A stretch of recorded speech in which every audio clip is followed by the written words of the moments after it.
బాగుండాలని మనస్ఫూర్తిగా అయితే కోరుకుంటున్నా. నేనైతే తెల్ల రవ్వతో అయితే ఉప్మా చేస్తున్నా.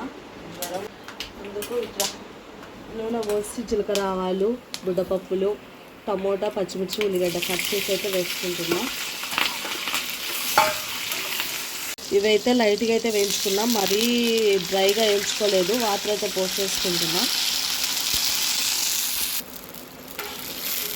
ఇంకా కొంచెం వాటర్ అయితే పోసుకున్నాం. అలానే సాల్ట్ అయితే కొద్దిగా సాల్ట్ వేసుకుంటున్నా. ఆ కప్పుతో అయితే తీసుకున్నా ఉప్మా, కప్పుకు తక్కువనే తీసుకున్నా. ఎసురు అయితే కాగుతుంది. ఇప్పుడైతే ఉప్మా రవ్వ వేసుకొని కలుపుకుందాం. ఇది కలుపుతూ వేసుకుంటూ కలపాలి, ఎందుకంటే ఇది వేసుకుంటూ కలపాలి, లేకుంటే గుంటలు కడుతుంది.